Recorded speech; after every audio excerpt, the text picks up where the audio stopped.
আমি এখন রয়েছি কেওনঝড়ের প্রাচীন ভঞ্জ রাজাদের রাজবাড়ির পেছনের অংশে। আপনারা দেখছেন সামনে ভঞ্জ রাজারা কেওনঝড় রাজত্ব করতেন, সেই ভঞ্জ রাজাদের রাজবাড়ি। এই রাজবাড়ি এখন ভগ্নপ্রায় এবং রাজবাড়ির ভেতরে প্রবেশাধিকার নেই, বাইরে থেকেই ছবি তুলতে হয়।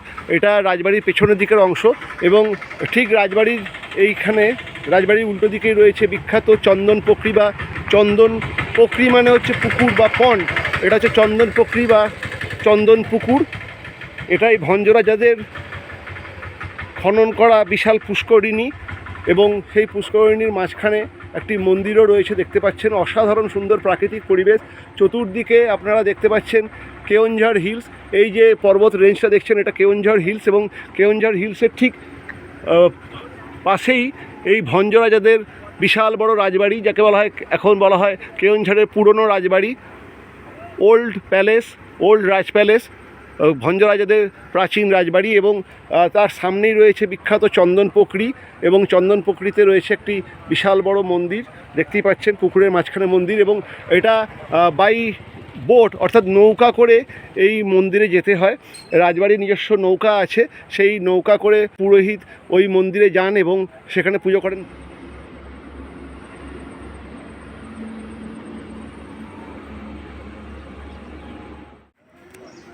আমি দাঁড়িয়ে রয়েছি কেওনঝড়ের পুরাতন রাজবাটিতে। দেখতেই পাচ্ছেন রাজবাটি কেন্দুঝড় অর্থাৎ কেওনঝড়ের পুরাতন রাজবাটিতে। কেওনঝড় আগে শাসন করতেন ভঞ্জ রাজারা এবং ভঞ্জ রাজাদের যে প্রাসাদ সেটাই হলো রাজবাটি। বর্তমানের কেওনঝড় শহর থেকে প্রায় 4 কিলোমিটার দূরে এই রাজবাটি, যা পুরাতন রাজবাটি বা ওল্ড রয়্যাল প্যালেস বলে পরিচিত।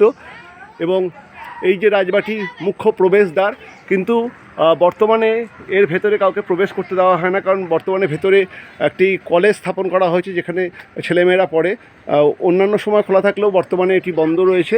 এবং এর ভেতরে দেখতে পাচ্ছেন বিয়ার অফ ডগস, প্রচুর কুকুর ছাড়া রয়েছে, কাজেই এর ভেতরে কারোরই প্রবেশাধিকার নেই। আমরা সেই কেওনঝড়ের রাজবাটির সামনেই যে পুকুরটি, এটি রাজারাই খনন করেছিলেন, যার নাম চন্দন পোখরি। এবং চন্দন পোখরির মাঝখানে রয়েছে একটি মন্দির এবং সেই মন্দিরে প্রতি বছরের একদিনই অর্থাৎ যেদিনকে জগন্নাথ স্নান হয় সেদিনকে সেই মন্দিরেরও পুজো করা হয়। আমার ধারণা ছিল প্রতিদিনই পুজো হয়, কিন্তু জানতে পারলাম বছরে একদিনই ওই মন্দিরে পুজো হয়, যেদিনকে জগন্নাথ দেবের পুজো হয়, অর্থাৎ জগন্নাথের রথযাত্রার সময় ওই মন্দিরে পুজো হয়। যাই হোক, আমি দাঁড়িয়ে রয়েছি কেওনঝড়ের বিখ্যাত রাজবাটির সামনে। আমি দাঁড়িয়ে আছি বিশ্বের উচ্চতম রথ কেওনঝড়ের জগন্নাথ মন্দিরের রথের সামনে। কেওনঝড়ের জগন্নাথ মন্দিরের রথ এটি বিশ্বের উচ্চতম রথ। প্রত্যেক বছর রথযাত্রার পূর্বে এই রথকে নবকলেবর প্রদান করা হয়, অর্থাৎ রথকে নতুনভাবে সাজানো হয় এবং তারপরে রশির সাহায্যে সেই রথকে টানা হয়। সেই বিখ্যাত জগন্নাথ মন্দিরের রথের সামনে আমি দাঁড়িয়ে রয়েছি। প্রত্যেক রথযাত্রার আগেই এই রথকে নবকলেবর দেওয়া হয় এবং পাশেই জগন্নাথ মন্দির। আমরা এরপরে সেই জগন্নাথ মন্দির দর্শন করে আমাদের আজকের যাত্রা সমাপ্তি ঘোষণা করব। তাই যাই হোক, আমরা জগন্নাথ মন্দির যাওয়ার আগে জগন্নাথ মন্দিরের ঠিক পাশেই বিশ্বের উচ্চতম রথটি রাখা আছে। সেই রথের যে স্ট্রাকচার, সেই স্ট্রাকচারের সামনে আমি দাঁড়িয়ে, দেখুন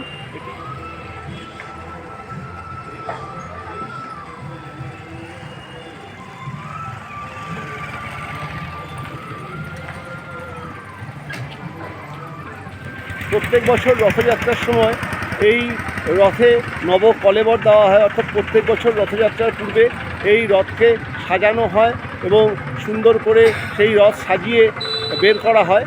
এবং সেই রথ চালানোর জন্য দেখুন কি প্রশস্ত রাজপথ বানানো হয়েছে। এই রাজপথ দিয়েই যে পথটি বানানো হয়েছে দেখতেই পাচ্ছেন, এই পথ দিয়ে সেই রথটিকে টেনে নিয়ে যাওয়া হয়। কেওনঝড় জগন্নাথ দেবের মন্দির, উড়িষ্যার কেওনঝড়ের বিখ্যাত জগন্নাথ দেবের মন্দির।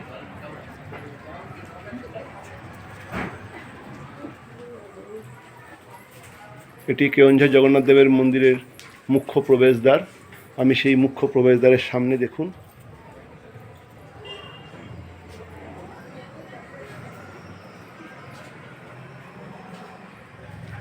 আমি এখন এক অত্যন্ত বিখ্যাত জায়গায় দাঁড়িয়ে আছি। আমি দাঁড়িয়ে আছি কেওনঝড়ের জগন্নাথ দেব মন্দিরের ঠিক মুখ্য প্রবেশদ্বারের সামনে মহারাজা ধনুর্জয় নারায়ণ ভঞ্জদেব, যিনি 1850 সালে জন্মগ্রহণ করেছিলেন, তিনি এই কেওনঝড়ের এই জগন্নাথ দেবের মন্দিরটি নির্মাণ করেন।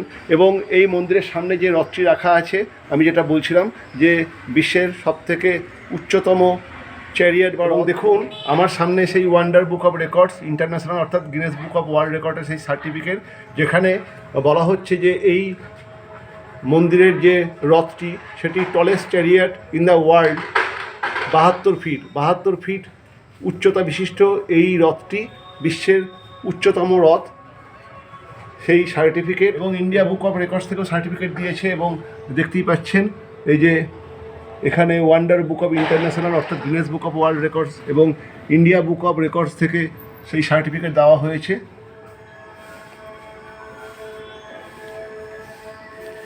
আমি এখন কেওনঝড়ের বিখ্যাত জগন্নাথ দেবের মন্দিরে।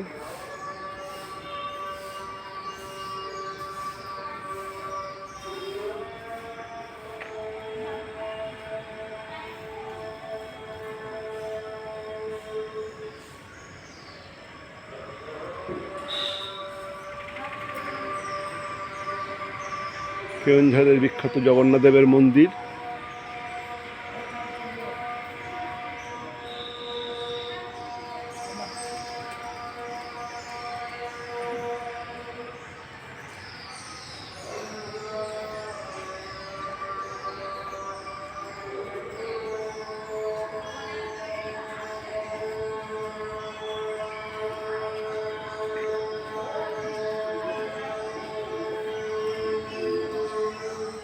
কেওনঝড় জগন্নাথ মন্দিরের মুখ্য প্রবেশদ্বার এবং এই মুখ্য প্রবেশদ্বারের পরেই গর্ভগৃহ, যেখানে ফটো নেওয়া বারণ।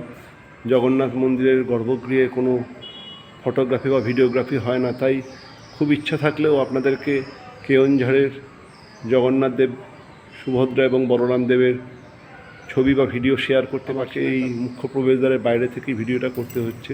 এবং আমি ভেতরে জগন্নাথ, সুভদ্রা এবং বলরামের মূর্তি দর্শন করে এলাম। অসাধারণ এক স্বর্গীয় অভিজ্ঞতা, অসাধারণ আনন্দ পেলাম। আমার মন তৃপ্ত হয়ে গেল, ভালো হয়ে গেল। যাই হোক, জগন্নাথ মন্দির দর্শন সম্পন্ন করে ধীরে ধীরে এবার আমি এগিয়ে যাব। এবং আজকে আমাদের যাত্রা এই জগন্নাথ মন্দিরের দর্শন মাধ্যমেই সম্পন্ন হচ্ছে। এরপরে আমরা ধীরে ধীরে বেরিয়ে যাব আমাদের হোটেলের উদ্দেশ্যে। আমি একবার গোটা মন্দিরটা আপনাদেরকে দেখিয়ে দিই। দেখুন,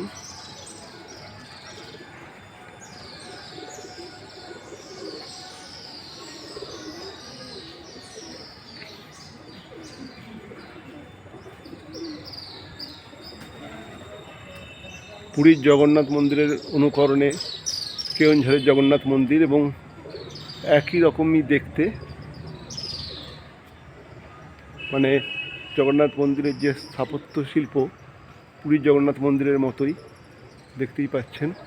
সামনে নাট মন্দির, তারপরে মূল গর্ভগৃহ এবং এই পেছন দিকে আরও একাধিক ছোট ছোট মন্দির রয়েছে। আর এটি মুখ্য জগন্নাথ দেবের মন্দির।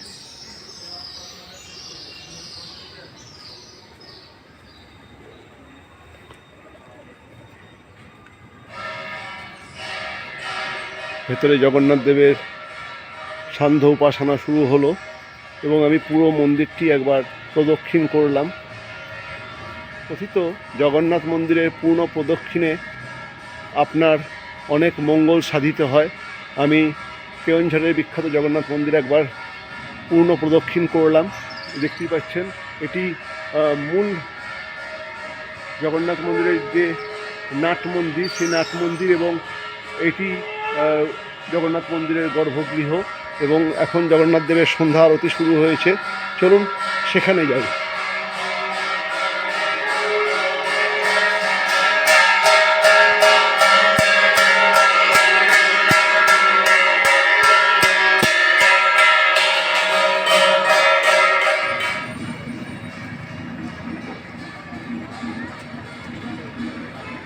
কেওনঝড় জগন্নাথ মন্দিরের বাইরের দৃশ্যকল্প। এখন সন্ধ্যা 5:30 বাজে। কেওনঝড় জগন্নাথ মন্দিরে জগন্নাথের সান্ধ্য উপাসনা শুরু হয়েছে। আমি এখন কেওনঝড় জগন্নাথ মন্দির থেকে ধীরে ধীরে বেরিয়ে যাচ্ছি।